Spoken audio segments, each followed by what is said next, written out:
Welcome to the Cerini Nonprofit Leaders Series, where we connect with nonprofit leaders who are driving meaningful change in their communities.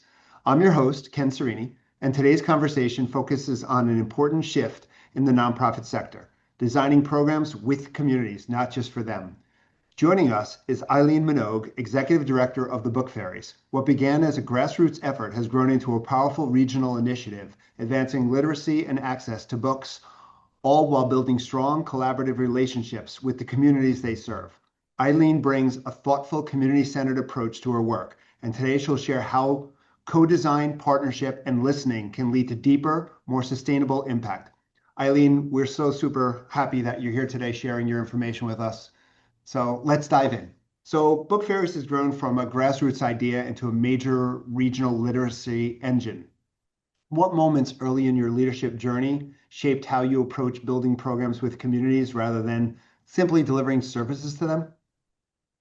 So I've been with Book Fairies for the last 7 years, and prior to that, our founder Amy Zaslansky was running the organization, the nonprofit.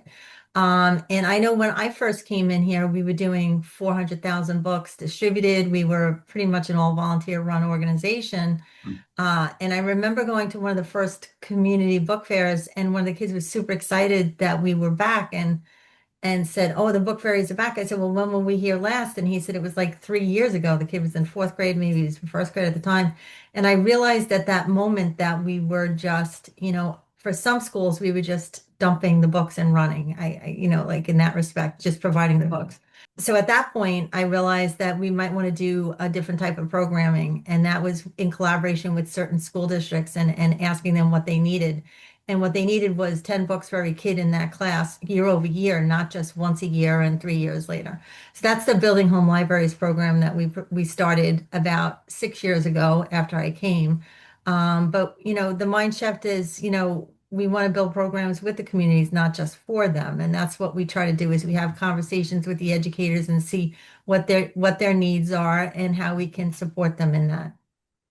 I know that you do a lot of work kind of co-developing programs with other nonprofit organizations and co-designing programs, as you said, with the school districts.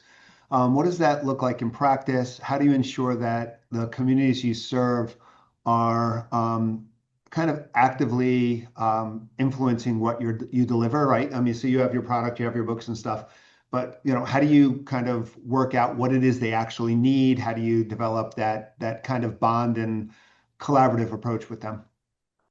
It's an ongoing discussion with our partners. It's not just one-time needs assessment. We're constantly having conversations. For instance, at one point they were asking us for what they would call mirror books, right? So books that the kids can see their own reflection in the books. So we had to very thoughtfully and purposely figure out how do we get those kind of books. The good news is that over time we've been requesting those types of books, and more books are naturally coming with the diversity of children on the covers and as characters within them. But we had to listen to what they were saying. A lot of the times they're asking for us for books in Spanish. So as we've evolved, we've actually looked to get money to specifically buy those types of books, not just get them what we receive, because it's not always what they need, right? So it's always having a conversation with them. We try to stay flexible, because if it's not working, we try to figure out what we can do. Sometimes books come in, they're not in the best of shape, and we would try to give them Harry Potter. We're like, it's Harry Potter, you gotta like it, right? But it was dog-eared, it wasn't in great shape, and the kids just didn't go for them. So over time, we've just kind of like figured out either through the kids themselves while we're at free book fairs or through the educators that are our main contact for the most part. We try to work within what's working for them, and then we try to source books in that respect. So I know you don't just give to kids. There's also a segment of Book Fairies that works with the adult population in also hard to get to areas and stuff like that. You want to talk a little bit about that programming and how you kind of have been able to build those community-based opportunities with other nonprofit organizations and other governmental organizations? Yeah, listen, we're all about partnerships. We work with over 550 different schools, non Title I schools and nonprofits that are from the Hamptons to the Bronx. We distribute over 750,000 books a year. And that's not done in a vacuum. You know, you have to partner with other organizations. My favorite saying is that when we work together, we all serve more powerfully. We work with the Brooklyn Public Library because they go into the Rikers Island, for instance, and they provide books to people who are incarcerated who might have been incarcerated because I think it's 75% of the people that are in jail don't know how to read. They're functionally illiterate. So teaching them how to read while they're in jail, or B, for some of them, they might not ever leave, but it takes them out of where they are. And we've gotten tremendous feedback and responses from some of those that have benefited from our books, and it's really either they were able to come out and get jobs because they could fill out the applications for once, or B, we just provided that respite for them, which they never would have had. For me, partnerships will be and always will be part of what we do because that's how we really move our mission forward. So I know when we talk about, partnerships, I think everybody or a lot of people understand that you partner with individuals who need books in order to be able to help further their mission through, providing the books which help with the literacy component of your mission. But I know there are also some other organizations you partner with for help assistance, because you said you rely heavily on volunteers, but I know that there's organizations you partner with on that side too. You want to talk a little bit about that? I would love to. We are a very small but mighty organization. We're only three full-timers and four part-timers, but we move over 1 million books in and out, and of that, 750,000 approximately are distributed out to our partners. We work with the IDD community, and which is individuals with developmental disabilities. And I call them the ABC companies, ACLD, Free, DDI.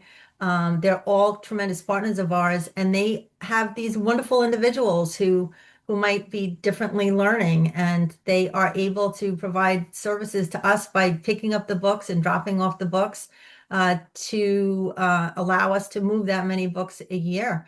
We provide over 200 individual opportunities a week for our partners from the IDD community to offer to the individuals that they serve.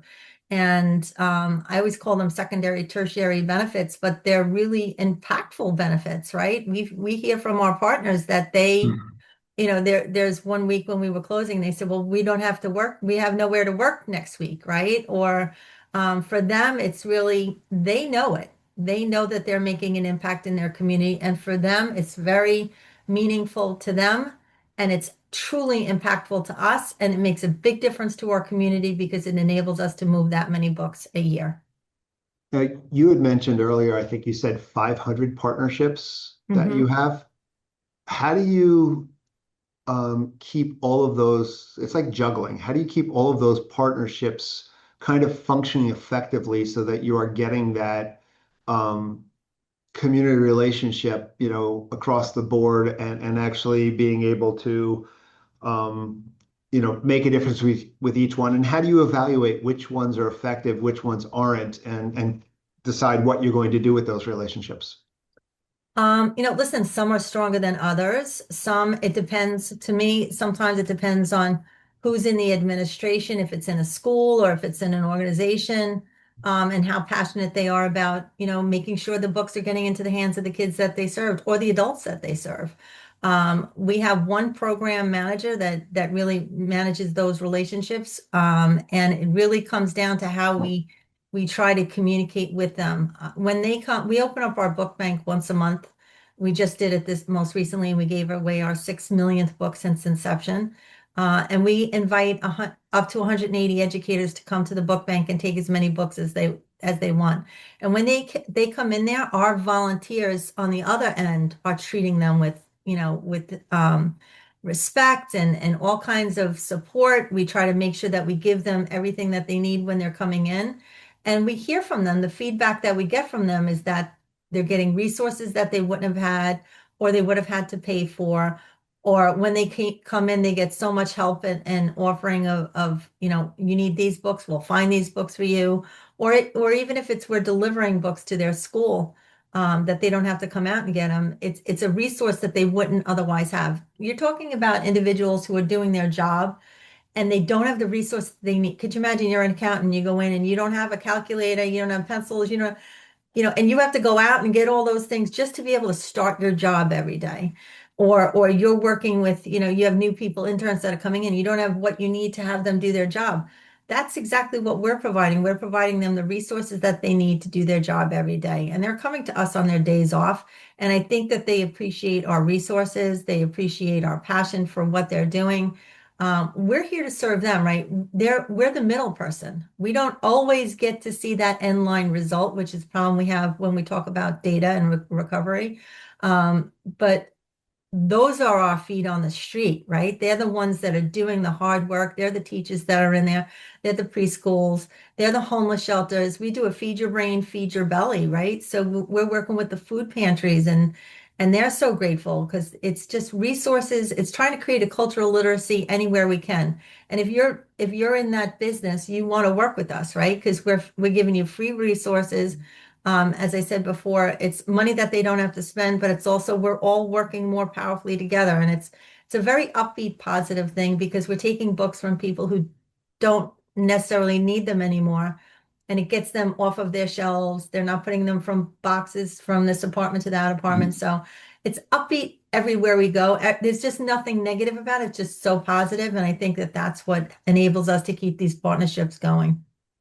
You mentioned impact, and we'll get to impact in a second. Mhm. Before we do that, how do you determine, or what in your mind is the right partner for book fairies? What makes up the right partner? So our primary target audience is under-resourced communities. So if people wouldn't necessarily have access to books, then we want to be there, right? If there's a community that is a school that's Title I, meaning they're 50% or more free or reduced lunch, we want to be there. We want their teachers to know we're a resource for their classrooms. We want them to know if they're having a problem with a stocked library, that we're a resource for that. And we also want to build home libraries in that community. But we also work with some local banks, and we provide they'll go out and get a shelf, and we provide the books in the shelf. So when the mom or the dad or the aunt or the grandma go into the bank, the kids are seeing a cultural literacy within that bank. We're in you know barbershops or the laundromats. It's any organization that's in a community that is under-resourced for books. We want to create that cultural literacy wherever it is. Because if you're at home and you don't have enough books, and then you go to your school and your teacher, for whatever reason, doesn't have enough books in the classroom, then it happens to be a school. And believe it or not, there are schools that don't have functional libraries. And then your mom or your dad or whoever can't take you to the library for whatever reasons. We want to say, okay, well, when you go to the bank, maybe you'll see it. Wherever we can create that culture of them seeing any kind of books being read, picked up, or whatever, that's what we want to do. So it's basically just going into the communities where the services are needed the most, and then Hmm. exploring what the best opportunities within those communities are. Yes, yes. Cool. All right, let's go back to that impact. I said I'd come back to that impact question. I mean, obviously, funding literacy can be a little bit challenging because the impact isn't necessarily an immediate impact. That impact is usually more long term, and it might be hard to necessarily quantify, or at least if you're going to be able to quantify it, it might take years and years before you actually have the data to be able to Mhm. quantify it. What approaches have helped you communicate impact to your funders and help you secure, more of the resources you need to keep growing? It's a great question because it's something that, there are some funders who just won't even fund us if we don't Mm. tell them, listen, their scores went up like this or whatever.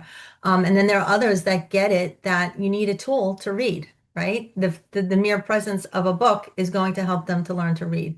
So what we've tried to do is come up with, we know there's data and studies that have been like uh, larger studies that have been done on the mere presence of books in a home or the right number of books in a classroom and so on. So we try to fill those voids, make sure we're at least adhering to those requirements, and we could say, well, if you have X, then you have Y.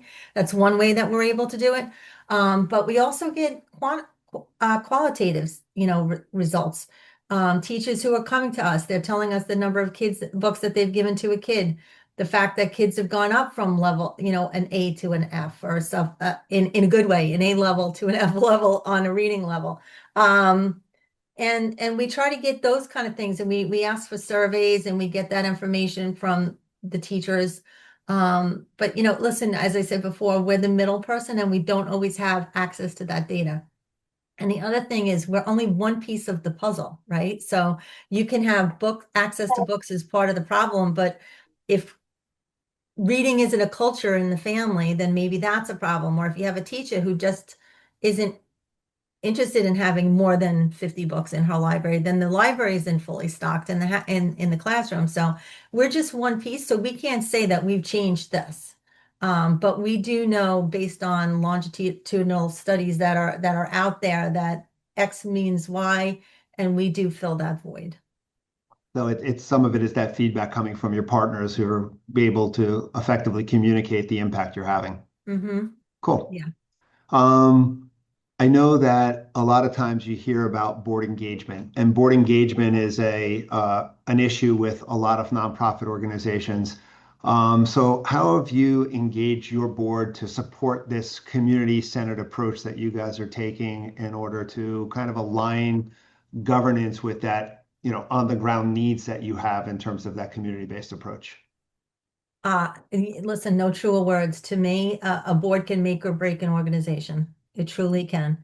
And we are very lucky that what we do is from the very beginning, even part of our onboarding is to ask the volunteers, sometimes depending on where we are in the recruitment process, we might ask them to come to a community book fair or come in during a day and see our books being sorted. We want them to feel, see, and touch our mission, and every board member does. And I think, and for me also, once we get our board members into our book bank and involved in the organization, people walk out of there so impassioned for our mission that they want to do the right thing. And really, I think that that's just the springboard for the board members. They've been very good about every aspect. Listen, we've had tremendous growth in the last 7 years. We've gone, just skyrocketed. We just moved to a 9,500 square foot building.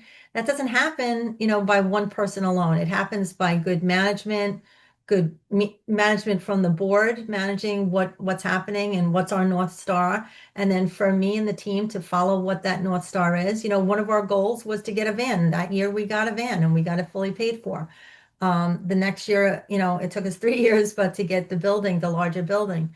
They've been tremendous in helping us to understand that we're here for the community, that the people that we serve, it's not unusual to have our chairman standing sorting, at our community book fair, looking for chapter books to give to the teacher that needs that dog man, that whatever. He sees it, he feels it. The rest of the board members, they come in, they see, they feel, they touch, and they talk and they listen to the educators. So when I'm at a board meeting and I'm saying we need X, Y, and Z, they're saying, you know what, you do, because I've seen it.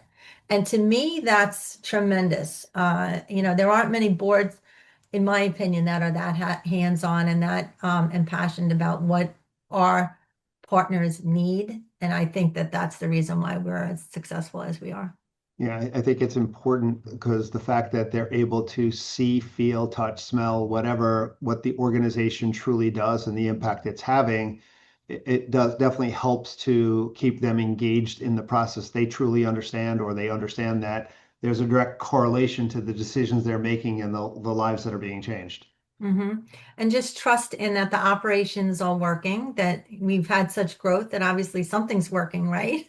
So their trust in me means the world, and that enables me to feel confident to have, it's just a really good, we always talk about that twin engine plane, one engine's off, you're off kilter, so we're just flying straight and trying to make sure that we're staying afloat. So. Yeah, you had mentioned earlier that, you have 7 employees, 3 full-time, 4 part-time employees. Yet you're distributing out, hundreds of thousands of books on an annual basis, which then means that you rely heavily upon a volunteer network, whether that be your board of directors, whether it be the individuals with disabilities who help out or other volunteers. Um, what have you learned about building a culture where volunteers feel valued, empowered, and connected to the mission, especially at the scale that you operate at? I say it everywhere I can. If I could get on a mountain, I'll go with you on a mountain somewhere and shout it. Our volunteers are the reason why we exist, right? So our volunteers are people who donate books that they no longer need or might be doing a drive. When the books come in, when the books are picked up or delivered, they're done by volunteers from the IDD community. As they come in and they're sorted for age and condition, they're done by volunteers, whether there are our everyday weekly volunteers, or we have corporations that come in and do volunteer sorting, which is tremendous for us. And then when they go back out, they're either done through the community book fair, which is more volunteers. We have anywhere from 12-year-olds to 80-year-olds in there sorting at a time.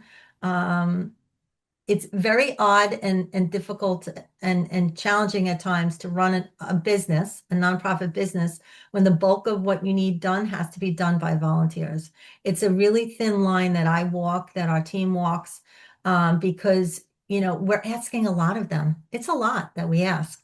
And they need to know that we, from our heart, appreciate everything that they're doing, that we value them, and at the end of the day, they want to know that they're doing something good, that they're making a difference in this world. We recently moved from Freeport to Hicksville, and we didn't lose one volunteer, not one volunteer. They all came, and that's for some, it added 35 minutes to their day, and we still have them coming.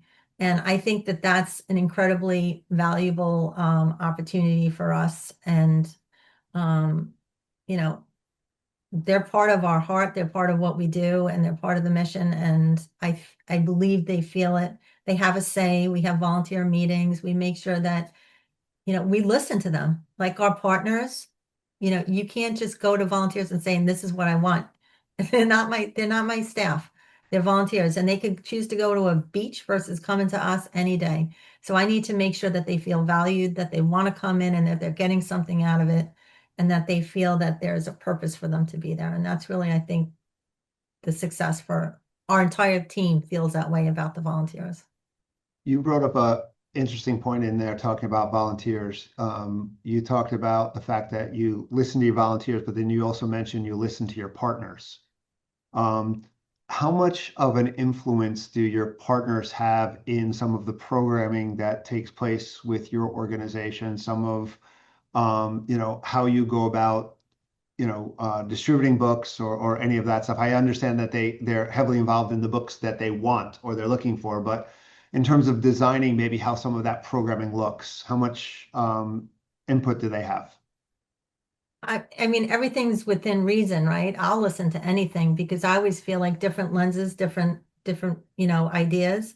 Um, but we're limited with our resources. We're limited with our abilities. Like right now, we struggle getting books into the 5 boroughs. So we're listening to some of the partners and trying to figure out, instead of having to come to the community book fair on, that one day a month, could we deliver books? So we're working with like an Amazon, and seeing can they deliver us? And they've done it. They've brought 60 boxes to the Bronx. So it's really just trying to, within our limitations of our resources, is trying to figure it out. But what no right now today doesn't mean no in in 5 months, 2 years, or whatever. I'm always listening and trying to. I always keep lists of everything, ideas, and there might be a way to really adhere to what they're asking for. I think one of the things is your organization is super tangible, right? I mean, if people understand it's a book, it's reading, there are a lot of organizations out there that are not as tangible as you are in terms of what they do and how they do things. So I think at times nonprofits can unintentionally try to create solutions for communities rather than kind of listening to them and understanding and working with them. What maybe do you have to offer in terms of other nonprofit organizations, leadership, in terms of talking to their leadership? Should they do the maybe to rethink how they're kind of deciding what's best for the communities and maybe trying to figure out, or how should they go about figuring out what the communities really need through listening? That's the key thing, is listening. It's not for us to figure it out, it's for them to tell us, right? Sometimes I hear people starting nonprofits and what have you, and I'm like, well, is that what's needed? Is that the hole that needs to be filled? I'm all for finding out what's needed and then seeing if that you can fill that hole. I think it's important that we build programs together with the communities, not just for the communities. And we want to know what would actually be useful to them. We're not just gonna, I'll use the example, there were some books that we had that were, again, might be decent books, but they weren't the books that the community wanted. And we had to pivot. And then that became our overseas portion, right?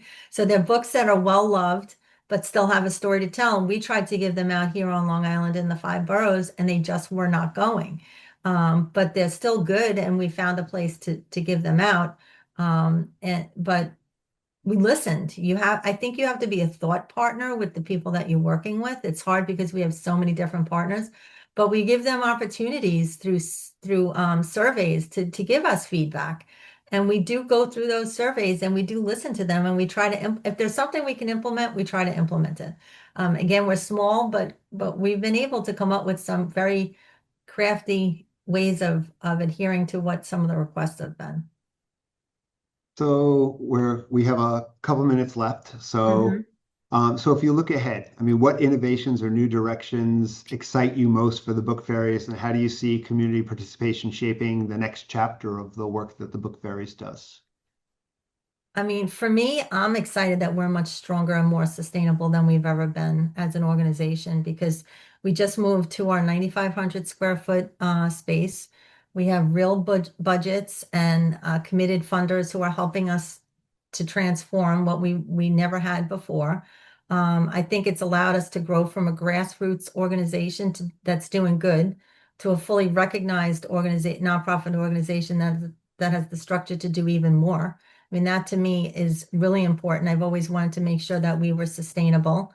The structure is everything that we do. I think the mission is it's not dependent on any one person, and I never wanted it to be dependent on one person. I think we're building something that's strong, that can last and serve communities, and for as long as it needs to exist. I always say I wish we didn't need to exist, but as long as we do, we're going to be here. And I think the combination of growth, sustainability, and deeper impact is what makes us more excited about what's ahead. I always just want to make sure, for me, when I came in here, I just feel like the mission is so good.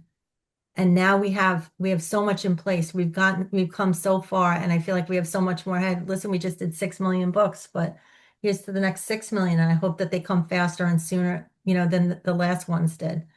But for me, it was about creating an organization that's sustainable, that goes beyond me, that someone can just come in and take this organization, take it to that next level it needs to be. So I'm excited to see the next 6 million. So in the next chapter, see what I In the did next there? chapter. In the next chapter of what it is you're doing. I mean, are you looking to do anything differently than what you're doing now, or is it really just to kind of expand and break into additional communities and stuff like that? Or is there a new aspect to where you see Book Fairies going? I mean, our mission is to, resource books and get them in the hands of people who need them. We actually still have a wait list. Last year we had a wait list of over 38,000 books that we were unable to distribute. Just our core mission, right? I always say, what are our guardrails? We're here to collect and source books to under-resourced communities on Long Island, New York City. And then a secondary benefit is our overseas portion. So for me, I don't like to have mission drift until I know we're filling the hole, right? And we're not filling the hole. We have a wait list. We have people who don't know who we are. We have schools that would love to have those 10 books per child every year. I feel like as soon as we're filling that hole and we're fulfilling our mission, whether it's here on Long Island and New York City, then we can talk about different things.